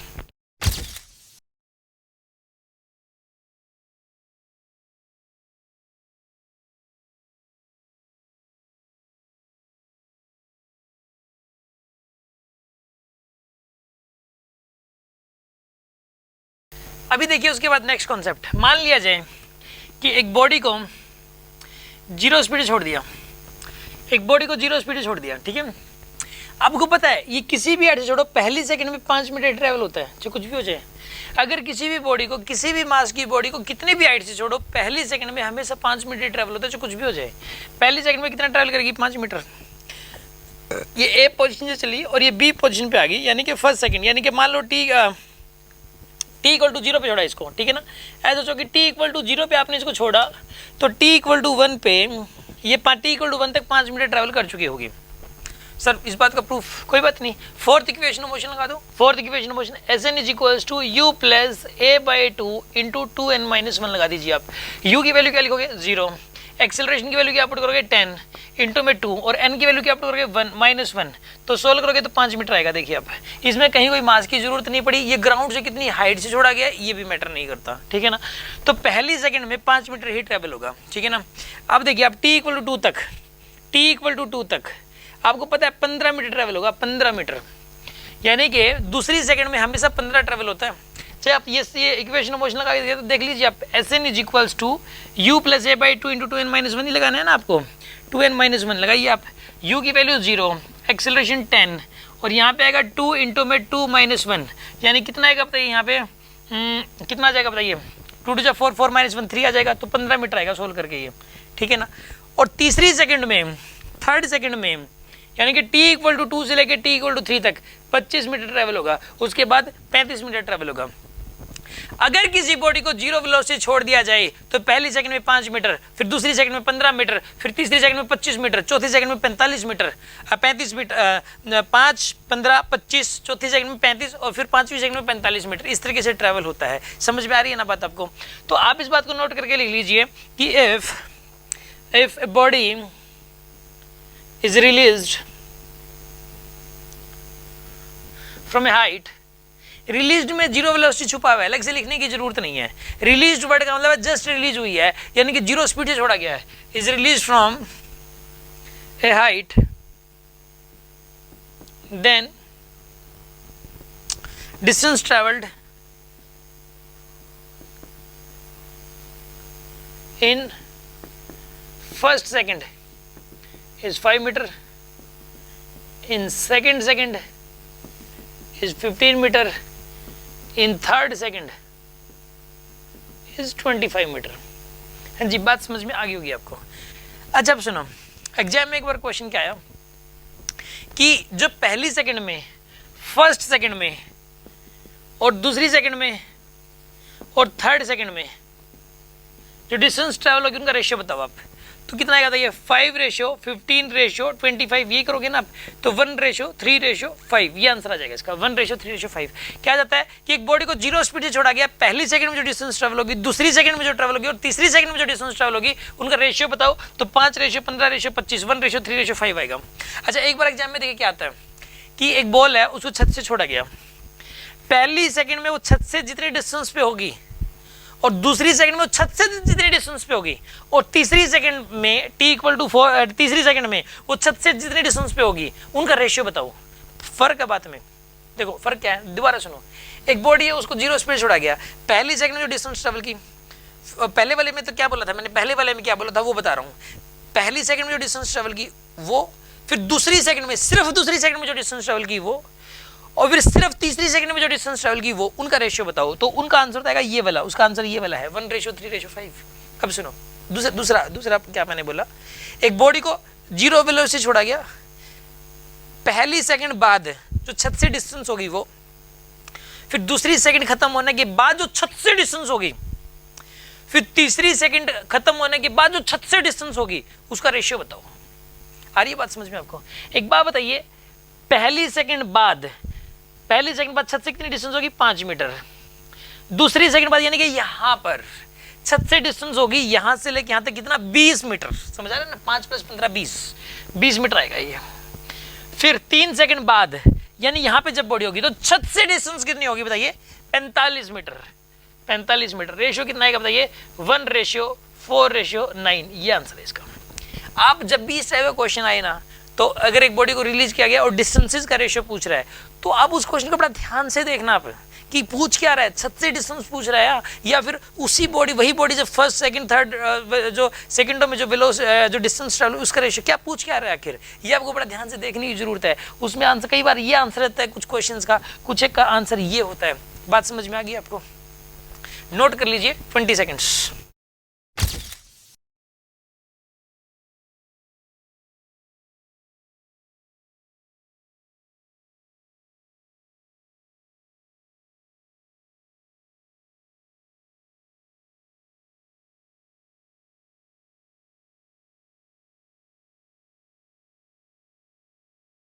देखिए स्ट्रेट लाइन मोशन की क्लास इतनी ही थी। अब आपको घर पे कैसे क्या पढ़ाई करनी है मैं ये आपको बता रहा हूँ, ठीक है ना। देखिए क्रैश कोर्स के थ्रू सिलेक्शन लिया जा सकता है, पहली बात तो, ठीक है ना। क्रैश कोर्स के थ्रू सिलेक्शन बड़ा ही इजीली हो सकता है। बहुत सारे स्टूडेंट्स ने लिया है, ऐसे बहुत सारे स्टूडेंट्स हैं, और यहाँ पर ही नहीं हर इंस्टीट्यूट में ऐसे होते हैं कहीं पर भी, कि जिन स्टूडेंट्स ने कोचिंग ही नहीं ली थी 11th और 12th में, सिर्फ स्कूलिंग की थी और उसके बाद सिर्फ 1 महीने की ये क्रैश कोर्स करने के बाद उनका सिलेक्शन हो गया, तो उसके लिए ज़रूरत है एक सिस्टमेटिक तरीके से पढ़ने की। तो आपको पढ़ना कैसे है मैं ये आपको बता रहा हूँ। देखो जो आज की क्लास थी वो इसके अंदर DPP नंबर आपको ना, जो स्टडी मटेरियल है हमारा, जो DPPs हैं वो आप हमें कॉल करके आप हमसे मंगवा सकते हैं, कॉल करके व्हाट्सएप पे, या फिर व्हाट्सएप भेज दें, कॉल ना करें व्हाट्सएप कर दें। हमारे जो नंबर हैं वो नीचे आपको शो हो रहे होंगे बार बार, उन नंबर्स पे आप व्हाट्सएप करें, आप अपनी क्लास और आपको जो है ना आप ड्रॉप कर रहे हैं या 11th में या 12th में, आप अपना भेजें और उसके बाद आप DPPs मंगवा लें, ठीक है ना, व्हाट्सएप पे ही आ जाएंगी, फिर उनका प्रिंट आउट निकलवा लें। और उनके जो क्वेश्चंस के जो सोल्यूशन है वो DPPs के वो यूट्यूब पे दे रखे हैं, जो क्वेश्चन उसके ऊपर 15 सेकंड से ज़्यादा नहीं लगाना, क्रैश कोर्स में टाइम नहीं होता 15 सेकंड से ज़्यादा का टाइम मतलब जो लगाने के लिए, सीधा उसका वीडियो सोल्यूशन देख लो तुरंत। और अब आपको सोल्व क्या करना है मैं ये आपको बता दे रहा हूँ। देखो स्ट्रेट लाइन मोशन के लिए DPP नंबर 17, 18 और 19 ये 60 क्वेश्चन बनेंगे, हर एक में 20 क्वेश्चन है। ये DPP के नंबर है 17, 18, 19, ये तीनों DPP सोल्व करनी है। ये थी क्रैश कोर्स की थर्ड क्लास, क्रैश कोर्स की थर्ड क्लास थी ये क्लास नंबर 3 की बात हो रही है। क्लास नंबर 2 के अंदर आपको पढ़ाया गया था वेक्टर्स पढ़ाया गया था। तो वेक्टर्स की 5 DPP हैं, DPP नंबर 12 से लेकर DPP नंबर 16 तक, DPP नंबर 16 तक, यानी कि 12, 13, 14, 15 और 16 ये 5 DPPs हैं। तो 100 क्वेश्चंस इसके बनेंगे, 100 क्वेश्चंस बनेंगे, ठीक है ना। और क्लास नंबर 1 के अंदर DPP नंबर 6 से लेके 14 तक है, 6 से लेके 11 तक। DPP नंबर 6 से लेके 6, 7, 8, 9, 10, 11 इसमें 6 DPPs हैं, 6 DPPs हैं, सॉरी 8 नहीं है बस, इसके अंदर वो नहीं आता एग्जाम के अंदर। तो ये 5 DPPs हैं, तो इसके अंदर भी 100 क्वेश्चंस होंगे, ये आप सोल्व कर लीजिए। आप मैं जो कह रहा हूँ क्रैश कोर्स के दौरान अगर आप इसके अकॉर्डिंग चलते रहेंगे तो आपको एक अच्छा खासा कॉन्फिडेंस होगा और आपका जो स्कोर है वो काफ़ी बढ़ जाएगा। आज की क्लास इतनी रहेगी, थैंक यू वेरी मच।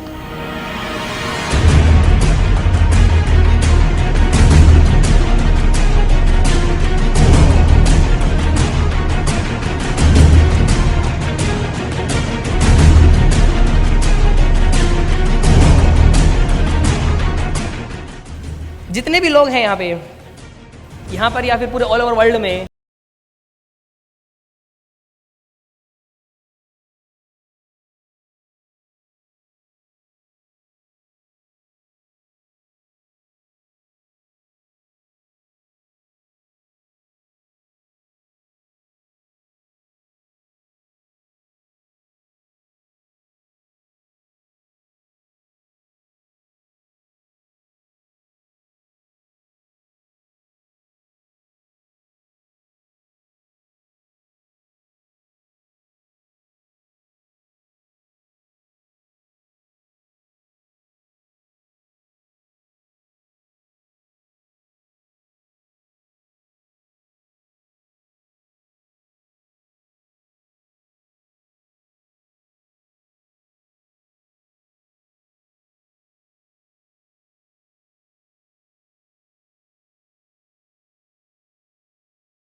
किस कैटेगरी के अंदर कौन बिलोंग कर रहा है ये मैंने आपको बता दिया। अब इनकी सोच में फर्क देखिए, इन 5 कैटेगरीज की जो सोच है वो क्या है। पहले वाली जो कैटेगरी है बहुत ज्यादा गरीब लोग, भिखारी क्या सोचता है कि बस मुझे जो है ना आज शाम तक का खाना मिल जाए, मेरा पेट बचाए, बस इससे ज्यादा उनको और कुछ भी नहीं चाहिए। उसका कोई सपना नहीं होता कि मुझे लाइफ में उसकी कोई इच्छा ही नहीं होती इतनी, उसको बस शाम तक, यानी वो 12 घंटे की सोचता है। उसका जो टाइम ड्यूरेशन है सोचने का ओनली 12 आवर्स, 12 घंटे या ज्यादा से ज्यादा एक दिन।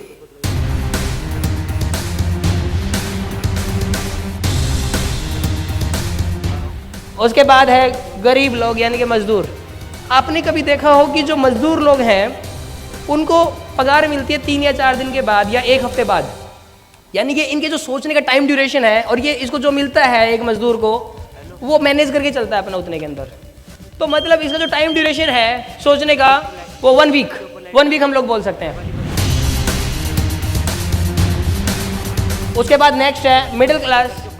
इनमें से जो ज़्यादातर लोग हैं ये वो वाले लोग हैं जो सैलरी बेस्ड हैं और इनको पर मंथ सैलरी मिलती है और ये जो अपने खर्च वगैरह हैं वो उसी के अंदर मैनेज करके चलते हैं, यानी कि इनका जो सोचने का टाइम ड्यूरेशन है वो 1 मंथ है।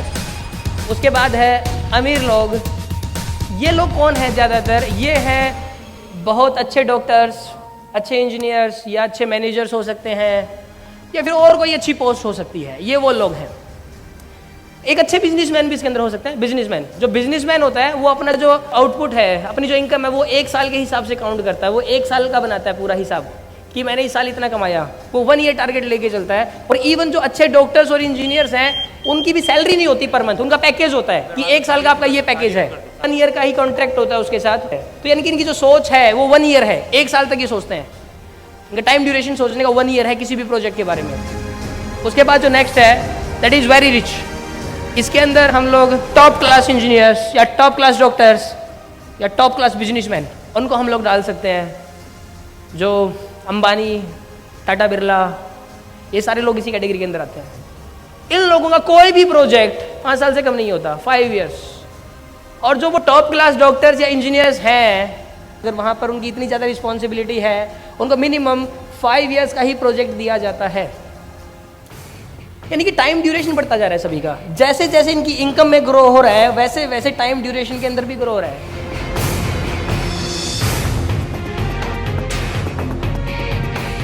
सेम चीज स्टूडेंट्स के लिए भी वैलिड है। सेम चीज कैसे? कुछ स्टूडेंट्स ऐसे हैं जो सिर्फ कल तक ही सोचते हैं कि कल जो टेस्ट है मुझे उसके अंदर मार्क्स लेने हैं, या कल क्लास के अंदर पनिशमेंट दी जाएगी उससे बचना है मुझे, या मुझे कल का होमवर्क बस करना है। सिर्फ एक दिन की सोचते हैं। देखिए, इस पहली और दूसरी कैटेगरी में यहाँ पे बैठा कोई भी स्टूडेंट नहीं आएगा फ्यूचर में, क्योंकि उनकी इतनी सोच है कि वो यहाँ के एक मोटिवेशनल सेमिनार अटेंड कर रहे हैं। इससे ऊपर तो उनके पेरेंट्स ही हैं। तो इन दोनों कैटेगरी में तो किसी को भी नहीं आना है। जो बची 3 कैटेगरी, कहीं ना कहीं आप में से सारे जितने भी स्टूडेंट्स बैठे हुए किसी न किसी कैटेगरी से बिलोंग करेंगे। वो कैटेगरी नंबर 3, 4 या फिर 5, वो डिपेंड करता है कि आज के दिन आप क्या कर रहे हैं, आज के दिन आपकी सोच क्या है।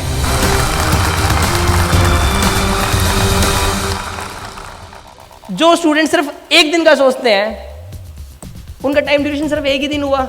यानी कि जो कल के टेस्ट के बारे में सोच रहे हैं, या फिर कल पनिशमेंट से बचने के बारे में सोच रहे हैं। कुछ स्टूडेंट ऐसे भी तो है ना कि जो अपना जो फाइनल एग्जाम है, उन्होंने 1 साल बाद उस फाइनल एग्जाम के बारे में भी सोच रहे होते हैं। वो कल के टेस्ट के बारे में तो सोचेंगे ही, लेकिन साथ में पहले से पूरा प्री प्लान्ड होते हैं। उस वाले टेस्ट के अंदर भी मुझे टॉप करना है, वो इसके अकॉर्डिंग वर्क कर रहे होते हैं। और कुछ स्टूडेंट्स ऐसे भी हैं जो इस वाली कैटेगरी के अंदर आते हैं, वेरी रिच। इस वाली कैटेगरी के अंदर उनका 5, 6, 7 साल के बाद तक की भी वो सोचते हैं। उनका पहले से ही डिसाइडेड है कि मुझे यहाँ तक पहुँचना है, इस पोस्ट तक मुझे पहुँचना है, और इस पोस्ट के लिए मुझे आज क्या करना पड़ेगा।